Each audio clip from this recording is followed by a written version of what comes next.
ये छठा सकंद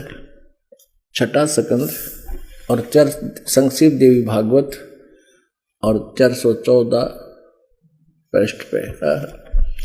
जन्मे जय ने पूछा, महाभाग किस युग में कैसा धर्म का स्वरूप है?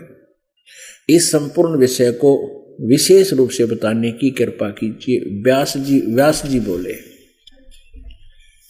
राजन, यह निश्चय है कि सतयुग में ब्राह्मण वेद के पूर्ण विद्वान थे और उनके द्वारा निरंतर भगवती जगदम्बा की आराधना होती थी। कलयुग के ब्राह्मणों का वेद ज्ञान का अंत, क्योंकि वेद के पूर्ण विद्वान थे और दुर्गा की पूजा करते थे। भगवती का दर्शन करने के लिए उनका मन सदा लायित रहता था। प्रत्येक गांव में शक्ति मंदिर का उद्घाटन हो, इस विषय की उनके मन में बड़ी उत्सुकता थी। ये मंदिरों का लठ इन गढ़वारा क्या सतयुग तो शुरू करवा दिए, मूर्ख बना दिए। बता, वेदों में कहीं लिखा है मंदिर बना लो किसी का? वो तो सीधा सा मंत्र है, जाप करो उनका। अब यहाँ व्यास जी बता रहे धर्म की यही स्थिति त्रेता में भी रही, परंतु कुछ ह्रास हो गया। सतयुग की जो स्थिति थी वह द्वापर में विशेष रूप से कम होगी। राजन, उन प्राचीन युगों में यानी सतयुग त्रेता द्वापर तक जो राक्षस समझे जाते थे वे कलयुग में ब्राह्मण माने जाते हैं, क्योंकि अब के ब्राह्मण प्राय पाखंड करने में तत्पर रहते हैं और दूसरों को ठगना, झूठ बोलना और वैदिक धर्म कर्म से अलग रहना कलयुगी ब्राह्मणों का स्वाभाविक गुण बन गया है। आप पुण्यात्माओं, यदि अब कबीर परमेश्वर जी 600 साल पहले कहा करते कि पांडे निपुण कसाई साधो पांडे निपुण कसाई, ये चतुर कसाई है पांडे ब्राह्मण, और तुमने मूर्ख बना रहे हैं।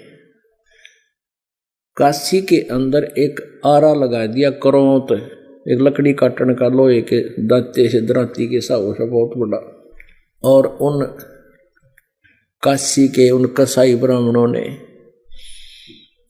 जैसे कि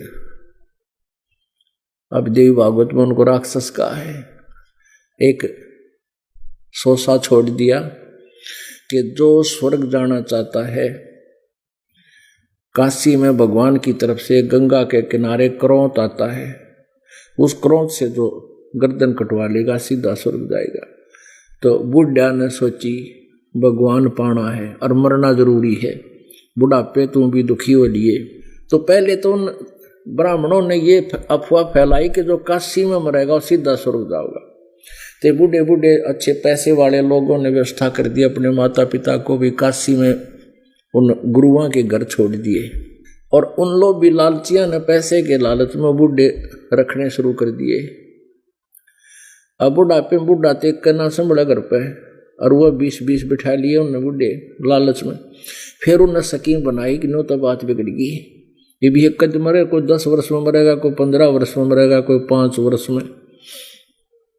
उन्होंने फिर स्कीम बनाई कि ये ऐसा एक मीटिंग कर ली, सोसा छोड़ दिया, भाई भगवान की तरफ से आदेश आया है, और वहाँ गंगा के किनारे अपने आप अदृश्य क्रोध आता। उन्होंने ऐसा सिस्टम बना रखा था ना, बढ़िया सी बना के आरच, और उसके बीच के जगह छोड़ दी और उसमें आरा लगा दिया, और उसके हैंडल का रस्सों से कंट्रोल दूर कर दिया, अंडरग्राउंड ले जाकर। और वहां से और कहा कि जो जल्दी जाना चाहता स्वर्ग में आ रहा आता है, उसकी न्यारी फीस रख दी।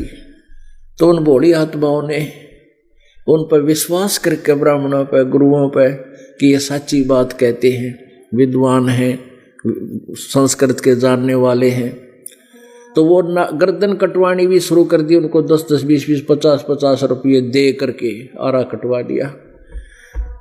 तो पुण्यात्माओं, ये दास आज से 600 वर्ष पहले परमात्मा कहा करते थे, पांडे निपुण कसाई साधो पांडे निपुण कसाई।